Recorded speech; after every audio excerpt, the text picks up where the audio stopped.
What's up mga kalakbay? Ang job order natin ngayon, mag-flashing na sprinkler at saka kumuha ng sample.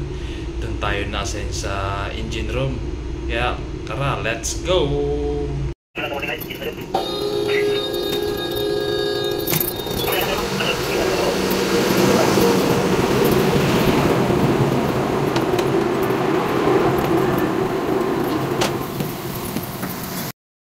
Guys, ang una mo natin gagawin ay tanggalin natin itong dalawang solenoid na to.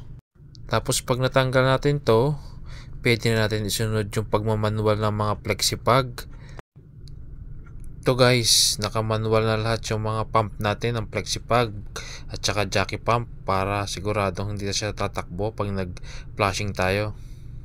At saka dapat guys, bago tayo mag-start, mag-release ng pressure sa taas, dapat siguraduhin talaga nakamanual to. Kung hindi, tatakbo yung malaking bomba.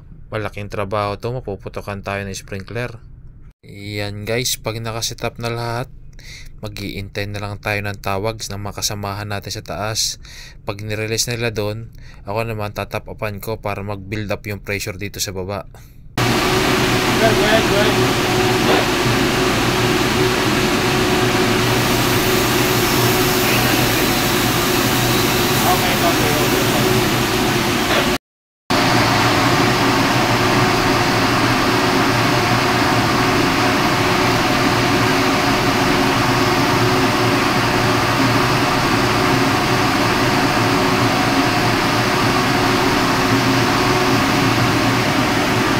Yan guys, kailangan natin i-maintain yung pressure na yan ng 10 bars.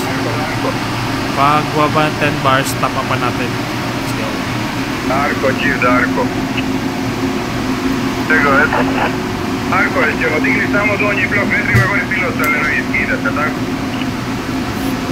Pa, ja se pita dole samo blok.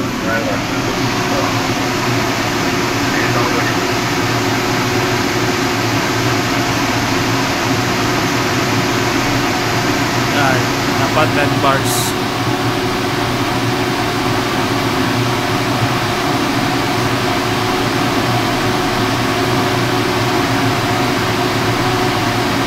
Okay na, 10 bars na. Stop na din. Ito, sir. Kolokoy Paulo, tapos na?